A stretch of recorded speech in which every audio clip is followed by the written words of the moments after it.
शिक्षार्थियों नमस्कार। एनआईओएस के स्टूडियो में मैं डॉक्टर श्वेता द्विवेदी आप सभी का स्वागत करती हूँ। आज हम पाठ्यक्रम कोड 509 के जिस प्रकरण पर बात करने के लिए यहाँ पर इकट्ठे हुए हैं वह है भूगोल शिक्षण के विविध उपागम और भूगोल के विषय क्षेत्र। इस क्रम में हम भूगोल शिक्षण के उपागम को देखेंगे।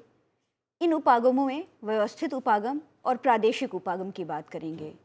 इसके पश्चात हम भूगोल के विषय क्षेत्र की बात करेंगे और जो भूगोल के विषय क्षेत्र हैं भौतिक भूगोल, मानव भूगोल और प्राणी भूगोल, इनकी विभिन्न उपशाखाओं पर बात करेंगे। तो आइए शुरू करते हैं।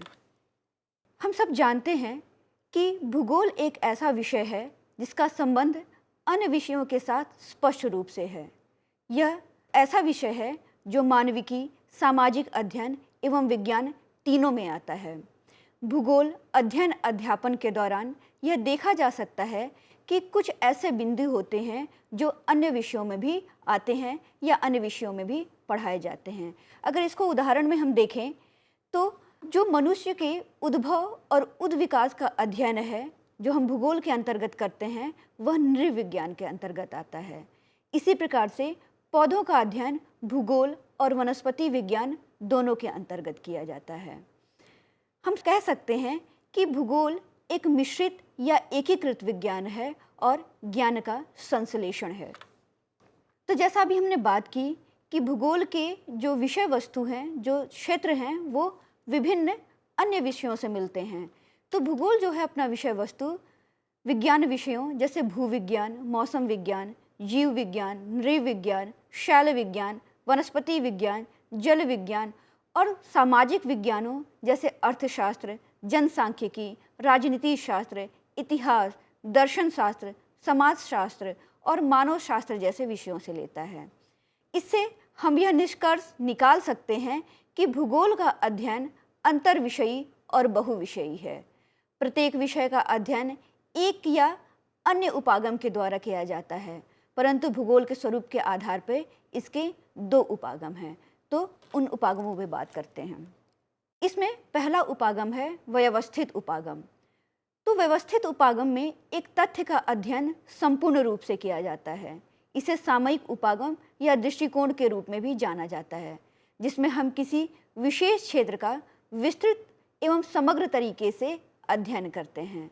यदि उदाहरण के रूप में देखें तो किसी को जलवायु का यदि अध्ययन करना है तो उससे संबंधित अवधारणाओं जैसे जलवायु के विभिन्न पहलू हो गए, जलवायु के प्रभावित करने वाले कारक हो गए या जलवायु के तत्व हुए, जलवायु के प्रकार होते हैं उन प्रकारों का, और जो विश्व में जो दुनिया में जलवायु क्षेत्र हैं इस क्रम में उनका अध्ययन किया जाएगा। जो दूसरा उपागम है उसे प्रादेशिक या क्षेत्रीय उपागम कहते हैं। प्रादेशिक उपागम में दुनिया को या विश्व को विभिन्न पदानुक्रमिक स्तरों पर विभिन्न प्रदेशों में विभाजित किया गया है और फिर उनमें से किसी एक विशेष क्षेत्र में सभी भौगोलिक घटनाओं का अध्ययन किया जाता है। ये जो प्रदेश हैं वो प्राकृतिक हो सकते हैं, वो राजनीतिक हो सकते हैं या नामी क्षेत्र हो सकते हैं।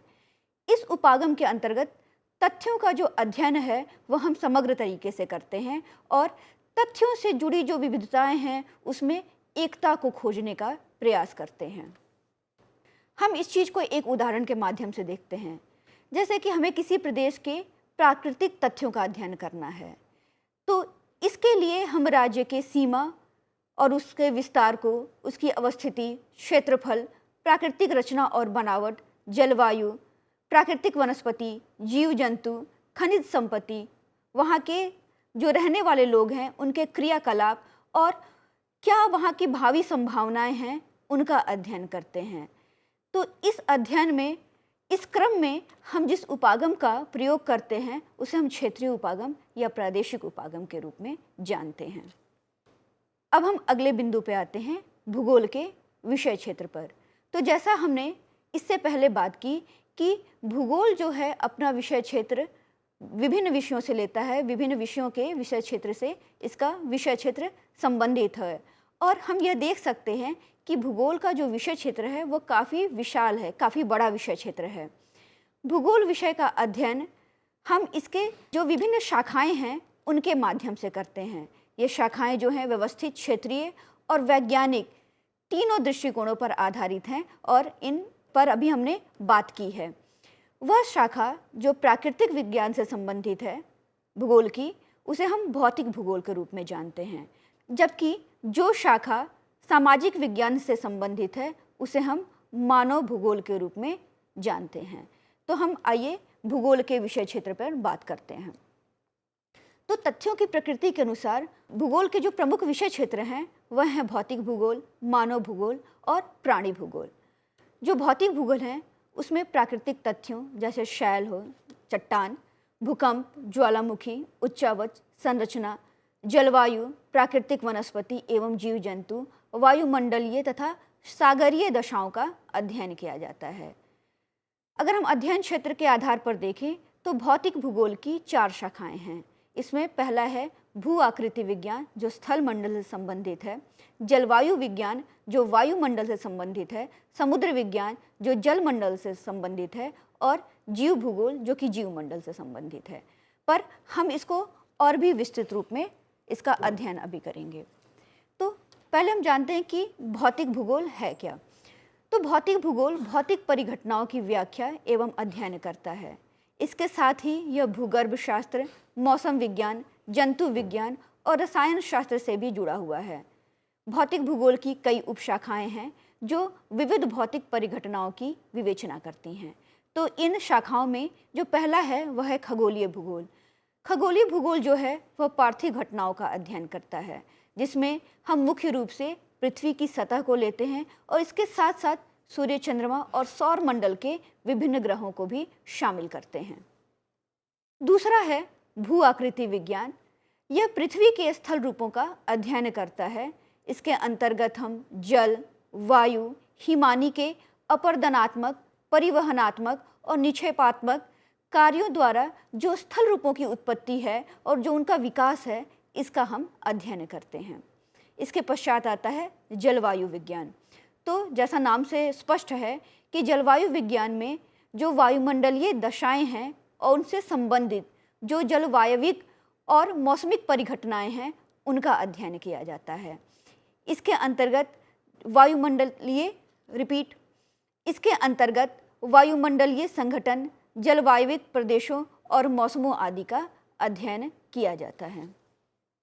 भौतिक भूगोल में जो शामिल किया जाता है उसमें समुद्र विज्ञान आता है और यह समुद्र विज्ञान महासागरीय तल की गहराइयों, धाराओं, प्रवाल भित्तियों और महाद्वीपीय विस्थापन आदि से संबंधित महासागरीय संघटकों का अध्ययन करता है। भौतिक भूगोल के अंतर्गत हम मृदा भूगोल को भी लेते हैं। यह मृदा भूगोल जो है वो मृदा निर्माण की प्रक्रियाओं के साथ साथ इसके भौतिक, रासायनिक और जैविक संगठनों, रंग और प्रकार, जो मृदा है उसकी संरचना, मृदा के वितरण और वहन क्षमता इत्यादि का अध्ययन करता है। इसी क्रम में हम भौतिक भूगोल में जैव भूगोल को भी शामिल करते हैं और यह स्थान की जैविक घटनाओं के अध्ययन से संबंधित है। विशेष रूप से इसके अंतर्गत जो भिन्न भिन्न प्रकार की वनस्पतियां हैं हम उन्हें लेते हैं। वन्य जीवों का जो वितरण का अध्ययन है इसके अंतर्गत किया जाता है। जैव भूगोल को हम पादप या वनस्पति भूगोल, जंतु भूगोल और मानव पारिस्थितिकी के रूप में उपविभाजित कर सकते हैं। अगला जो है मुख्य वह है मानव भूगोल। तो मानव भूगोल जो है वो पृथ्वी के सतही और मानव समुदायों के बीच संबंधों का संश्लेषित अध्ययन है। यह 3 संघटकों के निकटतम रूप से जुड़ा हुआ है। इसमें जो पहला है वह मानवीय जनसंख्या का स्थानिक विश्लेषण है। उसके अलावा मानवीय जनसंख्या और पर्यावरण के बीच के जो संबंध हैं उनका पारिस्थितिकी विश्लेषण तथा धरातल के क्षेत्रीय विभेदीकरण में पहले दोनों विषय वस्तुओं को जोड़ने वाला प्रादेशिक संश्लेषण इसमें आता है। अगर हम मानव भूगोल की उपशाखाओं को देखें तो मानव भूगोल की उपशाखाएं इस प्रकार से हैं। इसमें पहला आता है मानव विज्ञान भूगोल।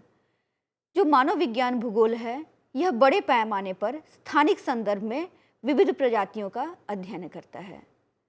इसी में हम सांस्कृतिक भूगोल को भी लेते हैं और सांस्कृतिक भूगोल मानवीय संस्कृति की उत्पत्ति, संघटकों और प्रभावों की चर्चा करता है। मानव भूगोल में जो अगली उपशाखा है वह आर्थिक भूगोल है और आर्थिक भूगोल स्थानिक, प्रादेशिक, राष्ट्रीय और विश्व स्तर पर आर्थिक गतिविधियों की अवस्थिति एवं वितरण का अध्ययन करता है। आर्थिक भूगोल का अध्ययन हम जिन बिंदुओं के अंतर्गत करते हैं उनमें संसाधन भूगोल आते हैं, कृषि भूगोल आता है, औद्योगिक और परिवहन भूगोल आता है। अगला जो है वह है राजनीतिक भूगोल। राजनीतिक भूगोल के अंतर्गत स्थानिक संदर्भ में राजनीतिक परिघटनाओं का अध्ययन किया जाता है। इसका मुख्य उद्देश्य राजनीतिक एवं प्रशासनिक प्रदेशों के उद्भव एवं रूपांतरण की व्याख्या करना है। इसी क्रम में हम ऐतिहासिक भूगोल को भी रखते हैं। ऐतिहासिक भूगोल जो है वो भौगोलिक परिघटनाओं का स्थानिक व कालिक अध्ययन करता है। अगला जो है वह है सामाजिक भूगोल। सामाजिक भूगोल के अंतर्गत स्थानिक सामाजिक परिघटनाओं का विश्लेषण किया जाता है और इसमें जिन चीज़ों का अध्ययन किया जाता है उसमें निर्धनता, स्वास्थ्य, शिक्षा, जीवन यापन के जो क्या तरीके हैं, ये सभी सामाजिक भूगोल के अंतर्गत आते हैं। इसी क्रम में हम अगला जो लेते हैं वह है जनसंख्या भूगोल। और जनसंख्या भूगोल जो है जनसंख्या के विविध पक्षों जैसे जनसंख्या वितरण, घनत्व, संगठन, प्रजनन क्षमता, मृत्यु दर, प्रवास इत्यादि का अध्ययन करता है। हम मानव भूगोल के अंतर्गत अधिवास भूगोल को भी लेते हैं और अधिवास भूगोल में हम ग्रामीण नगरीय अधिवासों के आकार, उनके वितरण, जो उनका प्रकार्य है, उनका अध्ययन करते हैं। इसके साथ ही पदानुक्रम और अधिवास व्यवस्था से संबंधित जो अन्य आधार हैं उनको भी अधिवास भूगोल के अध्ययन में शामिल किया जाता है। अगला जो है प्राणी भूगोल। यह एक भूगोल की मुख्य शाखा है। तो जो प्राणी भूगोल है यह भौतिक भूगोल और मानव भूगोल के बीच अंतःपृष्ठ में प्राणी भूगोल के विकास में स्थित है और इनमें निम्न क्षेत्रों को सम्मिलित करते हैं। इसमें जो पहला है वह है पादप भूगोल और यह पादप भूगोल वनस्पतियों से संबंधित है। इसमें हम प्राकृतिक वनस्पतियों के स्थानिक प्रतिमान और उनके अधिवासों का अध्ययन करते हैं। दूसरा जो है वह है प्राणी भूगोल, जो कि जानवरों की भौगोलिक लक्षणों और स्थानिक प्रतिमानों तथा उनके अधिवासों का अध्ययन करता है। हम प्राणी भूगोल के अंतर्गत पारिस्थितिकी अथवा पारिस्थितिकी तंत्र, अधिवासों, जातियों के लक्षणों का वैज्ञानिक अध्ययन करते हैं। इसके अतिरिक्त इसमें पर्यावरण भूगोल भी सम्मिलित होता है और यह जो पर्यावरण भूगोल है वह जो विभिन्न पर्यावरण मुद्दे हैं या पर्यावरण से जहाँ पे भी संबद्धता है उसका अध्ययन करता है। इसके अतिरिक्त भूगोल में क्षेत्र भूगोल को भी हम लेते हैं और क्षेत्र भूगोल के अंतर्गत जिन तथ्यों का अध्ययन किया जाता है वह इस प्रकार से हैं। पहला जो इसमें है क्षेत्रीय अध्ययन हम करते हैं या क्षेत्र अध्ययन करते हैं और इसमें हम मैक्रो, मेसो या माइक्रो क्षेत्रीय अध्ययनों का सम्मिश्रण करते हैं। इनमें इन क्षेत्रों का अध्ययन किया जाता है। इसके अतिरिक्त इसमें क्षेत्रीय योजना शामिल की जाती है जो देश, ग्राम या शहर के योजनाओं का मिश्रण होता है। इसके अतिरिक्त क्षेत्र भूगोल में क्षेत्रीय विकास का अध्ययन किया जाता है और इसके अंतर्गत क्षेत्रीय विश्लेषण भी किया जाता है।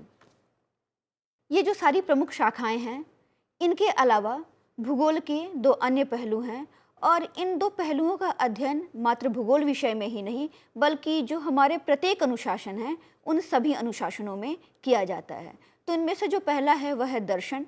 हर विषय का एक अपना दर्शन होता है, उसी तरह से भूगोल का भी एक अपना दर्शन है। इस दर्शन के अंतर्गत हम भौगोलिक विचारों का अध्ययन करते हैं और भौगोलिक विचारों के साथ हम भूमि और मानव संपर्क या मानव पारिस्थितिकी से जो संबंधित चीज़ें हैं उनका भी इसके अंतर्गत अध्ययन करते हैं। और इसमें जो दूसरा पहलू है, जो दूसरी हम कह सकते हैं कि शाखा है, वह है विधियाँ और तकनीकें। और अन्य विषयों के भांति भूगोल के भी अपनी कुछ विधियाँ हैं, कुछ तकनीकें हैं जो हम भूगोल में उपयोग करते हैं। और इसमें जो है कार्टोग्राफी, भूगोल जो है उसकी कल्पना कार्टोग्राफी के बिना नहीं की जा सकती है। और आज के जो टेक्नोलॉजी का जो युग है उसमें कंप्यूटर कार्टोग्राफी, तो हम विधियाँ और तकनीकों में कार्टोग्राफी और कंप्यूटर कार्टोग्राफी का अध्ययन करते हैं। इसके अलावा जो है जो हमारी मात्रात्मक तकनीक है भूगोल की या जो हम सांख्यिकी तरीकों का उपयोग करते हैं भूगोल में, उनका अध्ययन करते हैं। साथ ही भूगोल सर्वेक्षण के बिना नहीं हो सकता है। भूगोल में हम फील्ड में जब तक सर्वे के लिए नहीं जाएंगे वो नहीं हो सकता है। तो हम फील्ड सर्वेक्षण के तरीकों के बारे में अध्ययन करते हैं और साथ ही आज के इस जो है तकनीकी के युग में भू सूचना विज्ञान ने काफ़ी प्रगति की है और इसके अंतर्गत हम रिमोट सेंसिंग हो गया, GIS हो गया या GPS हो गया, ग्लोबल इंफॉर्मेशन सिस्टम या ग्लोबल पोजीशनिंग सिस्टम, इन सब का हम अध्ययन करते हैं। तो इस प्रकार से आज हमने भूगोल के जो अध्ययन के विविध उपागम हैं और भूगोल के जो विषय क्षेत्र हैं उनके बारे में बात की। भूगोल के जो उपागम है उसमें हमने व्यवस्थित उपागम की बात की और प्रादेशिक उपागम की बात की।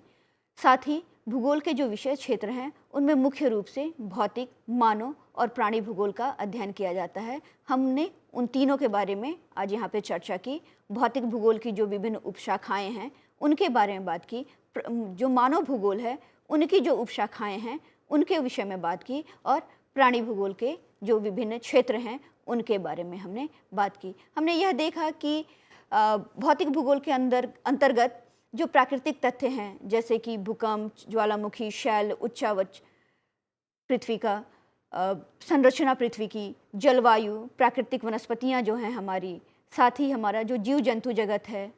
इसके अतिरिक्त हम भूगोल के अंतर्गत वायुमंडल को और जलमंडल को भी शामिल करते हैं। तो भौतिक भूगोल के अंतर्गत इन सारी चीज़ों का अध्ययन किया जाता है। वहीं पर अगर हम मानव भूगोल को देखें तो उसके अंतर्गत पृथ्वी की सतहों और मानव समुदाय के बीच जो संबंध है उन संबंधों का संश्लेषित अध्ययन हम करते हैं। और जो प्राणी भूगोल है, प्राणी भूगोल का विकास जो भौतिक भूगोल और मानव भूगोल है उसके बीच में अंतःपृष्ठ से हुआ है, तो इसके विषय में भी हमने बात की। आज की इस चर्चा में बस इतना ही। पुनः हम एक और चर्चा में मिलेंगे। धन्यवाद।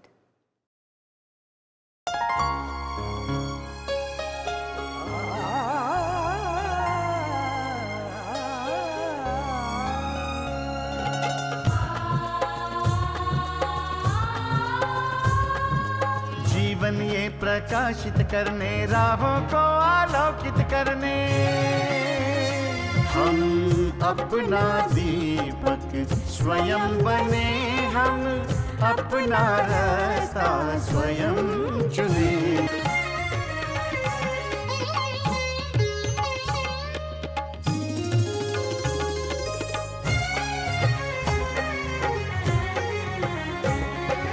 धन साधन समय की सीमा से विद्यालय जो मुक्त हो, धन साधन समय की सीमा से विद्यालय जो मुक्त हो। कभी पढ़े हम कहीं पढ़े, वे विषय की लोच से युक्त हो। मित्रों हम उठे और जागे, मंजिल आने की ध्वनि सुने, हम अपना दीपक स्वयं बने, हम अपना रास्ता स्वयं चुने। कोई मन चाहा केंद्र चुने, स्वयं बने, हम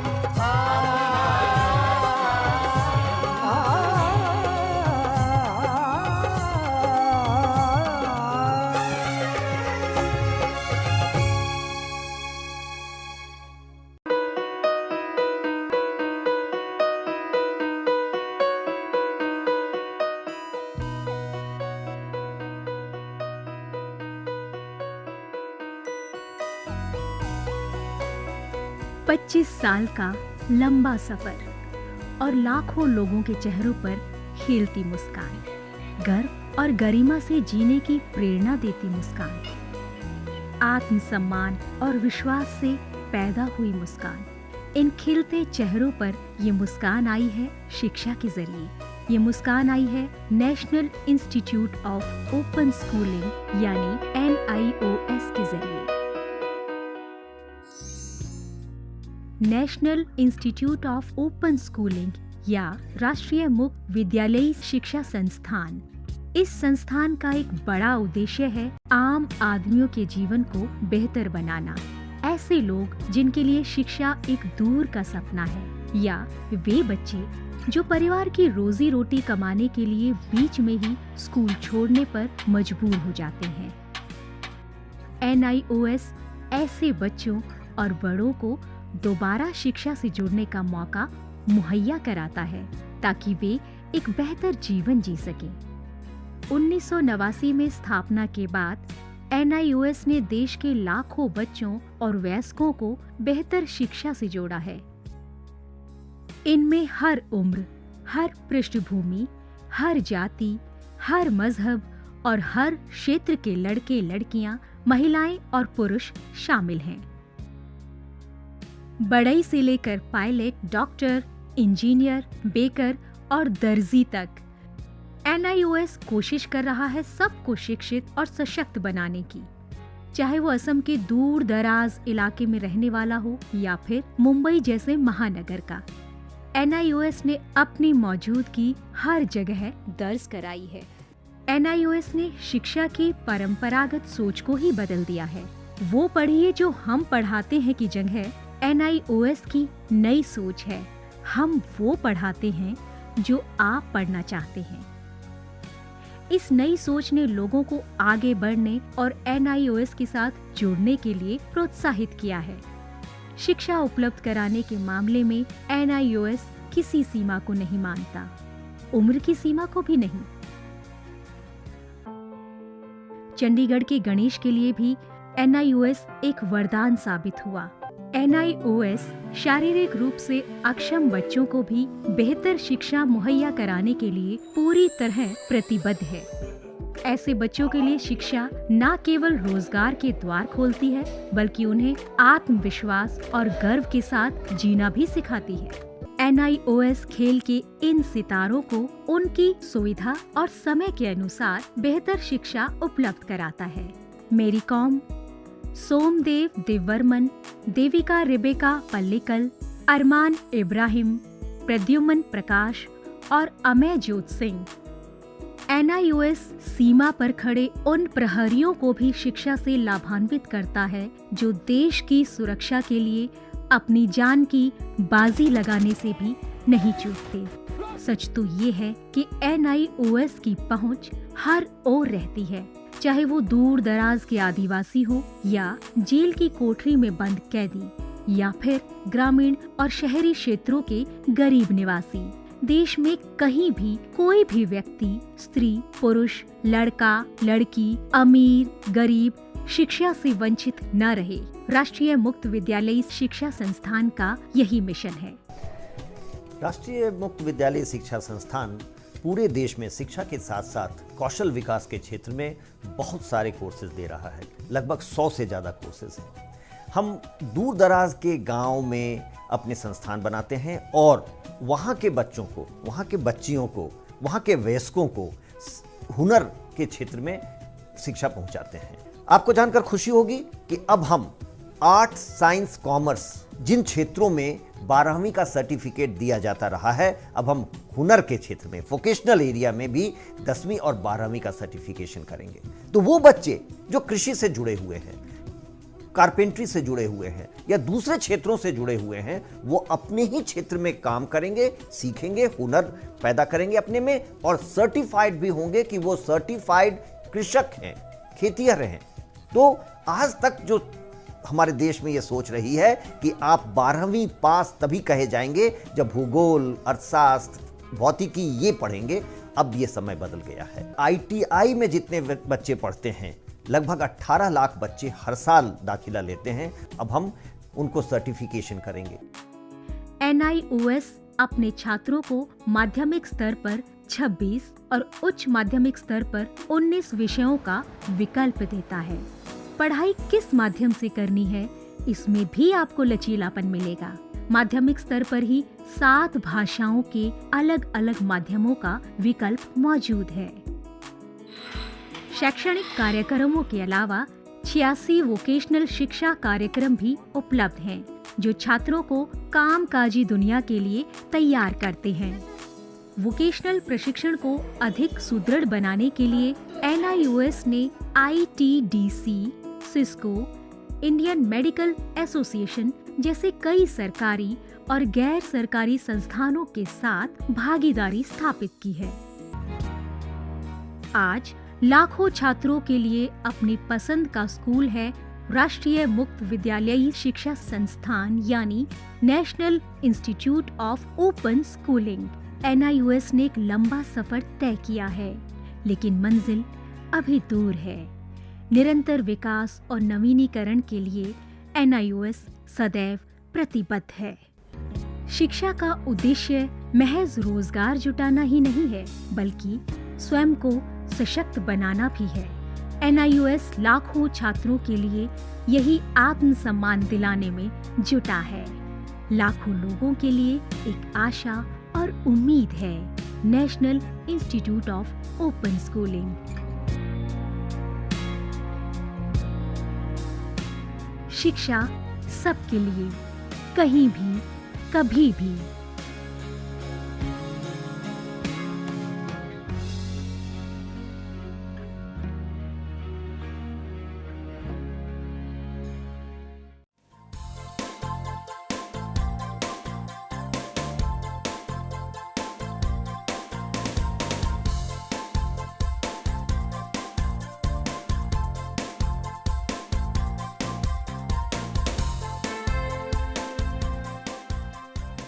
घर बैठे पाएं राष्ट्रीय मुक्त विद्यालयी शिक्षा संस्थान यानी NIOS में एडमिशन, वो भी एकदम आसान तरीके से, जिससे शिक्षार्थियों को होगी समय और धन दोनों की बचत।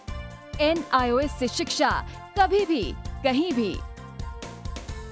शिक्षार्थियों, क्या आप जानते हैं NIOS में एडमिशन लेने का सरल और सुगम तरीका, जिससे शिक्षार्थियों को ऑनलाइन प्रवेश लेने में सहूलियत मिलती है। NIOS में प्रवेश की प्रक्रिया पूर्णतया ऑनलाइन है। शिक्षार्थी घर बैठे इंटरनेट द्वारा प्रवेश के लिए सबसे पहले NIOS की वेबसाइट www.nios.ac.in पर लॉगिन करें। अपना ईमेल आईडी और पासवर्ड डालकर अपना पंजीकरण करें।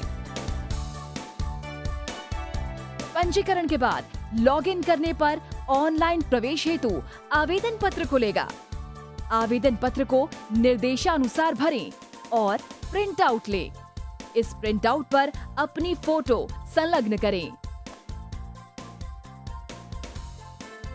ऑनलाइन प्रवेश के लिए शुल्क हेतु भुगतान के तरीके हैं: क्रेडिट कार्ड के द्वारा, डेबिट कार्ड के द्वारा, राष्ट्रीयकृत बैंक के ड्राफ्ट के माध्यम से, जो कि सचिव NIOS नई दिल्ली या नोएडा के पक्ष में देय हो।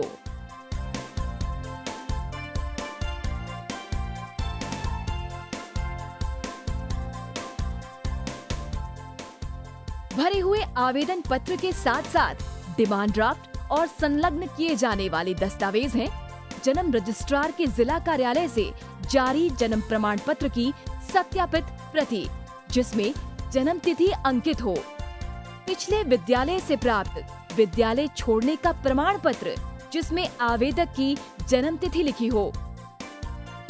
प्रवेश फॉर्म का प्रिंट आउट NIOS के संबद्ध क्षेत्रीय केंद्रों पर 10 दिनों में पहुंच जाना चाहिए, अन्यथा उचित दस्तावेज न लगे होने पर आवेदन फॉर्म रद्द किया जा सकता है।